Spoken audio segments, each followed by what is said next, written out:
ended. So as I'm not editing that out, Mark, you can stay in now.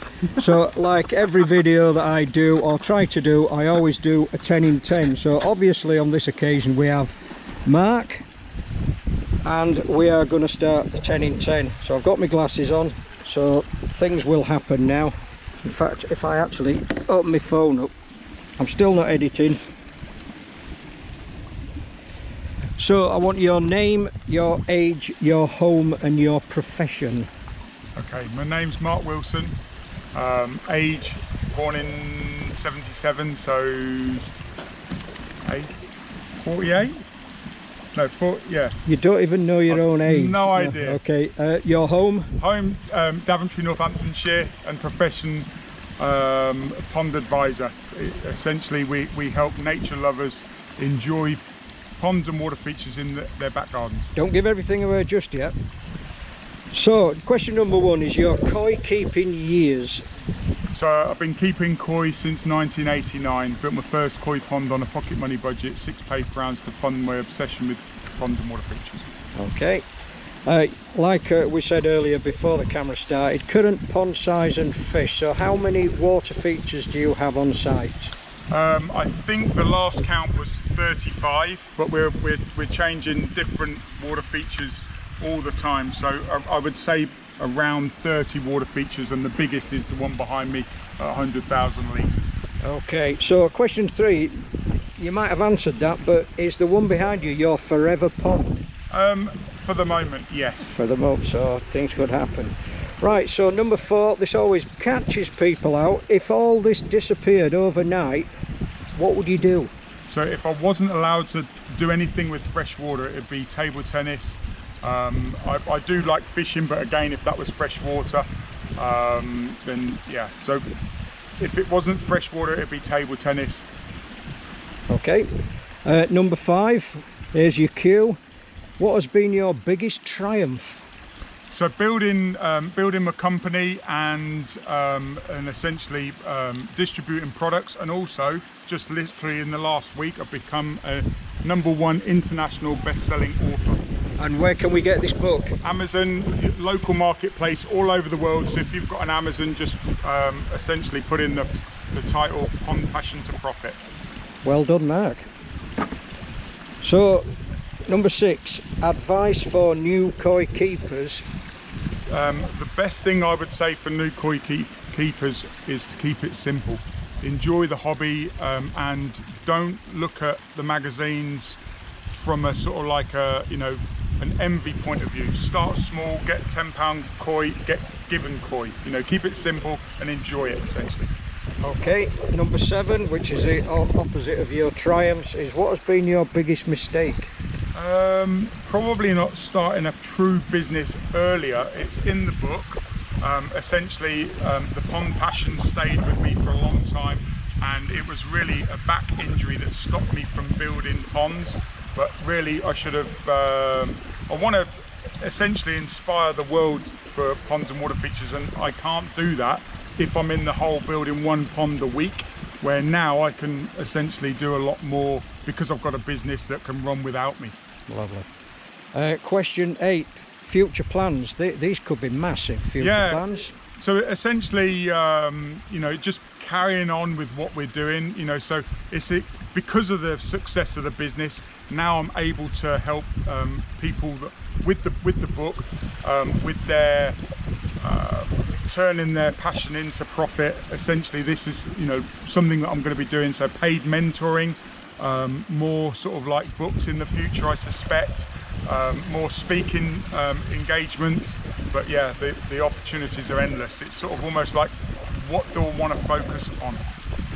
Lovely. Question 9 is, do you get support from your partner? That's an easy one. 100%. 100%. Yes. So a shout out for your wife, and she's called Charlotte Wilson. If it wasn't for Charlotte, I wouldn't be sat here right now. Ooh. As in a case of from the business growth, you know, she runs the dispatch, she runs the business from a day-to-day point of view, so it allows me to do what I'm good at, and she does what she's good at. So 100% we support each other tremendously. Very good. And the final question, and this might be patently easy, is what is your favourite fish? Shizui. And here we have a selection of shisuis that we've seen earlier, and of course the dogfish.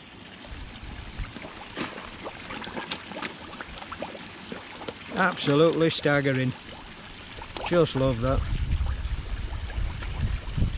Right, thank you very much, Mark Wilson, for your 10 in 10. Thank you.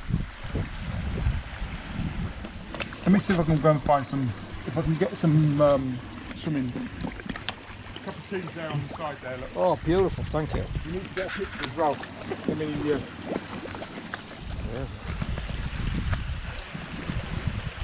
So this is Pond College. I've seen it a few times, more than a few times on YouTube.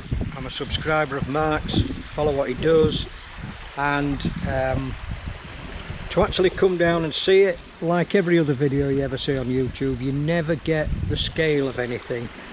This pond is huge, huge. It would be probably 2/3 the size of my entire garden, so clearly something that I couldn't have.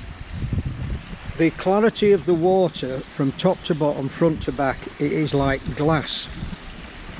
So the filtration system, and you have to get this off Aquascape products, is just unreal. You can see 3 foot, 3.5 foot down, you can see a penny, you can tell whether it's heads or tails. The quality of the fish and how happy the fish seem to be is just superb. And as you've obviously heard or about to hear, it just loves shisuis, and they are massive.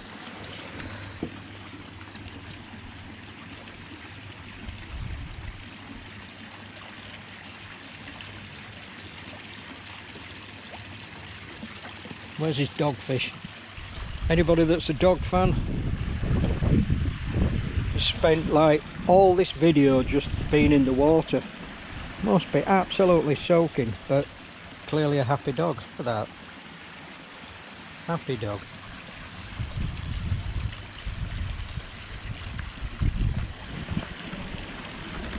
And it's not Peterborough.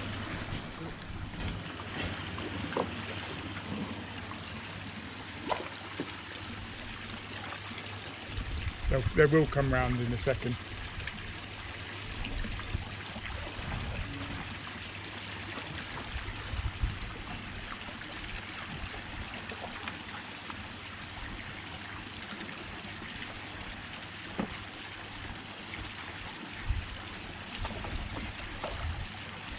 You see the more original ones? Yeah, straight away. I know what it's all about.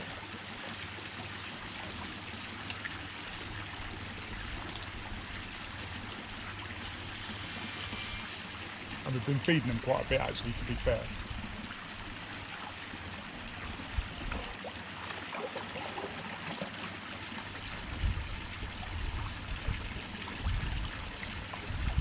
And these are just bog standard garden peas. Yeah.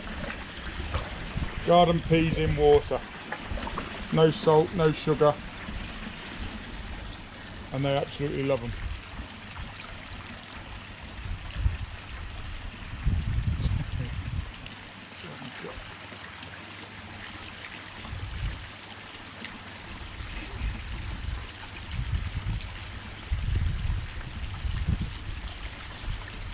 You don't see many shisuis hand feeding. No.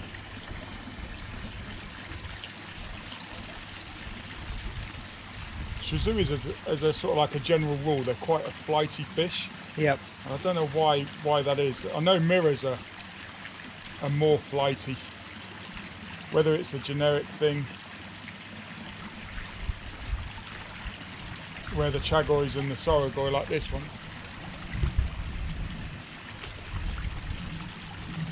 They're a lot more friendly.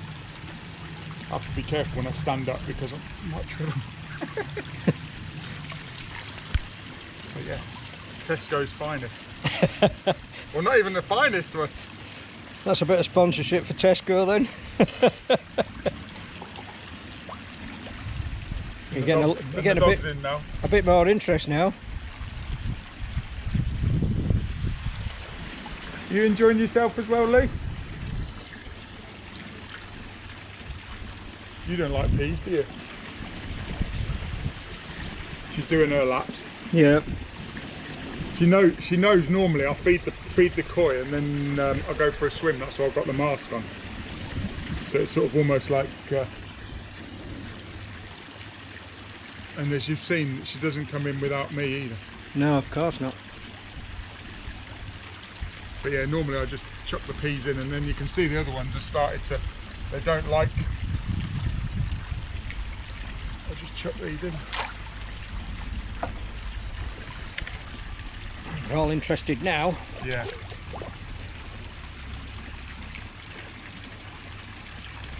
I love the yellow chasseur. It's cool, isn't it? Yeah, that is just so nice.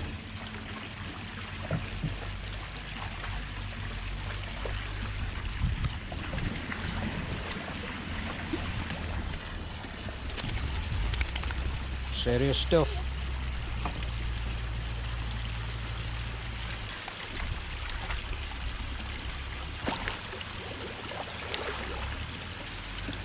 So as you can see, Mark's swimming, and this is a big pond. I'll just see if the fish are going to get interested in the dogfish and the manfish. Yeah.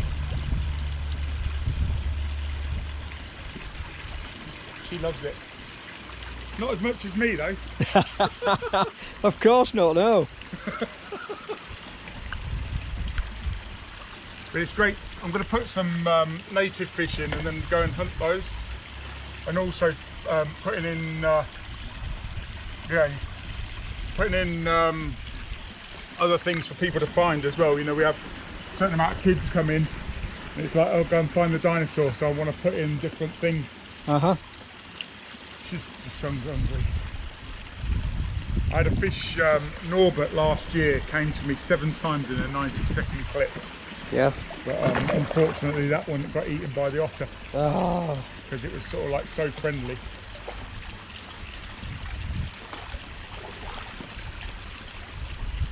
Right, the Deutsche Chiba as well. Yeah.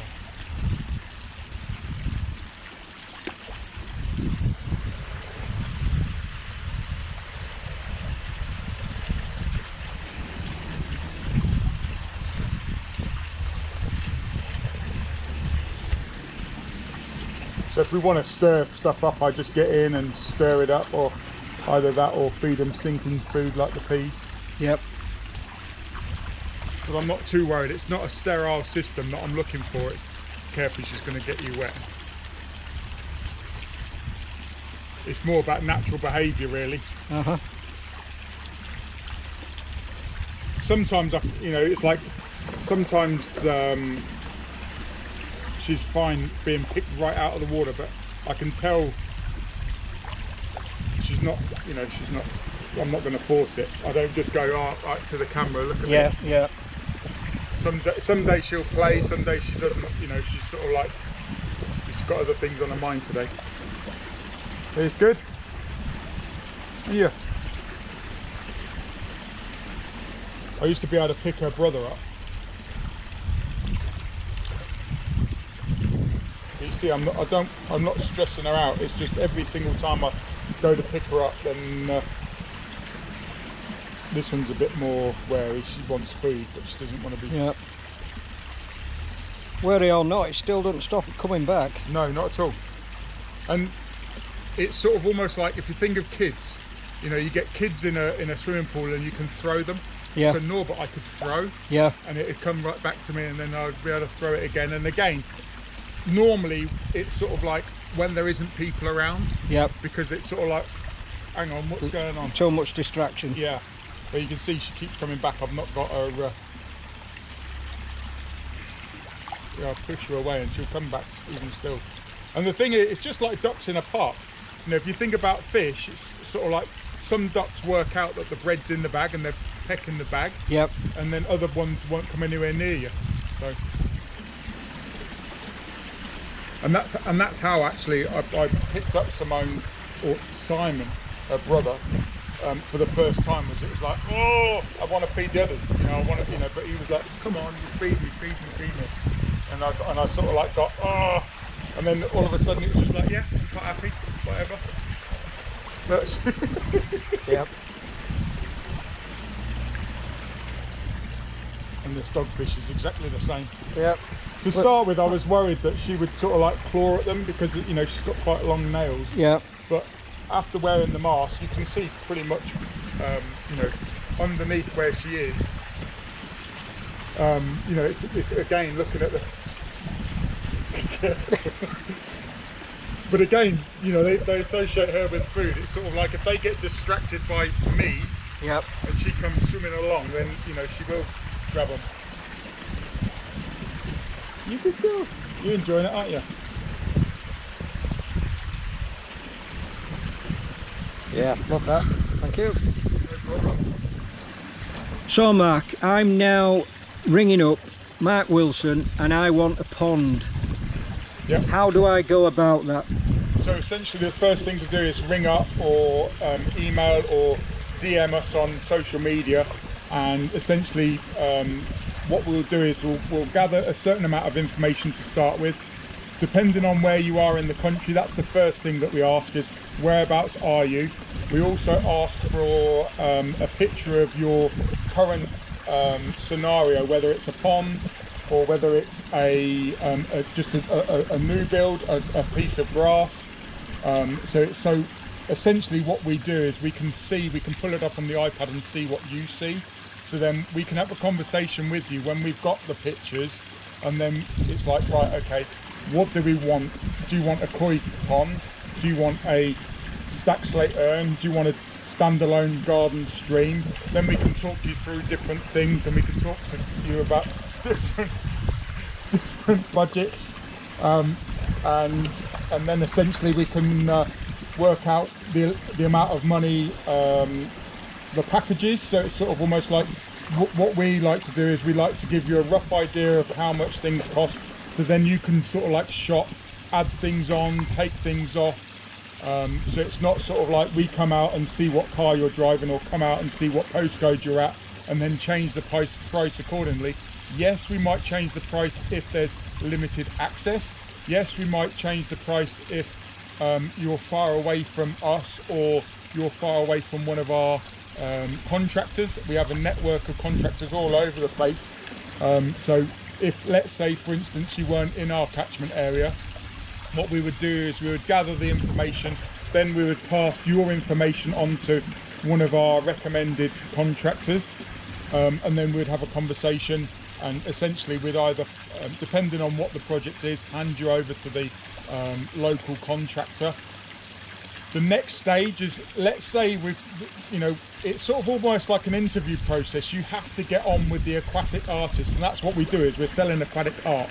So you might not get on with a certain style of you know, like pond build, or you might prefer someone else's sort of style. You know, like for instance, if you think about rocks, for instance, we just do 3 types of rocks. If you wanted a different type of rock, you're probably in a different location, which means that we've got an aquatic artist in your area that will work with that rock. So it's the type of feeling it might be, you know, blah, blah, blah, blah. So if, let's say for instance that this is a job that excites us and you're inspired by us as a company, then the next stage is basically a design consultation, and we come out to you, and then we talk about, we don't talk necessarily about money, but what we normally talk about is what we can do for the level of investment. So we've talked about, this is roughly how much it's going to cost, and some people say to me, I haven't got a budget. You inspire us. It's just like if you think about a telly, you go to buy a TV and you've got a rough budget in mind, but if you get blown away and it's sort of like 5D, it's like you're in bucket seats and you're immersed, and you know, you get water jets and stuff, you might spend 8 times more than you were thinking about, but you've been inspired to borrow more money. And that's sometimes what happens. It's, you know, very much if I come out, I'm gonna get excited and then you'll get excited, so I will probably increase the budget. But at the same time, what I don't want is, I don't want to come home and feel like we're going to build a koi palace and then actually you sleep on it and it's like, actually Mark, we were talking about £1,000 water feature, not £100,000 water feature or something like that. So we like to give the amount of money that it is before coming out, and then talk about, right, okay, we've got £10,000 for this system. This is what we can do for 10,000. So the difference between a koi pond and a standalone stream for 10,000 is different. But it might be that you don't want koi, you might want wildlife. So a stillwater wildlife pond, you can have a huge stillwater wildlife pond for 10,000. So that's the sort of like the system. And then the next stage is we collect a deposit. We do charge for the consultation, so all of our contractors, you know, in the network basically charge for a design consultation. Yes, it's carried forward to that job. Yes, it, you know, like certainly, you know, let's just say that it's £1,000. It's sort of almost like a mini deposit. It's not a fee for a consultation. Yes, I do consultations. You know, let's say someone's got a problem with ponds, and they need me to come out. Again, it would be exactly the same. Whereabouts are you? Show me pictures. I would try and help you over the phone. And then if it's a case of coming out, just like you know, koi vets, or they will come out to your pond, I will come out. And again, going back to the business, if you're thinking about setting up a water feature business, I'm quite happy to come out and consult you on water feature businesses and all sorts. So hopefully that's answered your question. Yeah, so the second question is, obviously you've got Pond College. Yeah. How do people come to learn at Pond College, and when is your next open day, college weekend? Yeah, so essentially what we do is we have a number of different events during the year. We normally have an event every single month. The best thing to do is to get in contact with our e-commerce site, so it's waterfeature.shop. That's where essentially all of our products are sold on the internet. And if you message that, or you message me privately via DM, you know, when's the next event, let us know if you're a professional or a DIY, because we have different events for different people. You know, you don't really want to be learning it like the book. It's not a consumer book, it's more of a professional book, or someone that's thinking about moving into water features from a professional you know, element. We do courses. Mainly the consumer ones are in the summer, because it's nice and warm and people want to come and do stuff. We've got a number of sand pits, and it's sort of almost like we call them adult sandboxes. So you can come and build a pond in a day. It's essentially get in touch with us. We've got a guy coming over from Holland, and I'm actually picking him up from the train station tonight. So, you know, he's coming for a week, and you know, so it's really a case of, depending on what you want, we do one-to-one tuition by the hour or by half a day.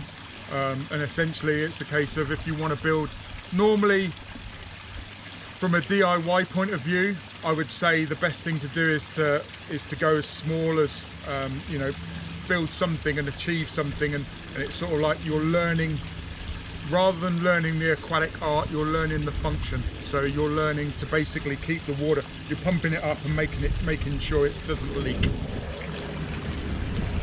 So yeah, we've got a number of different things.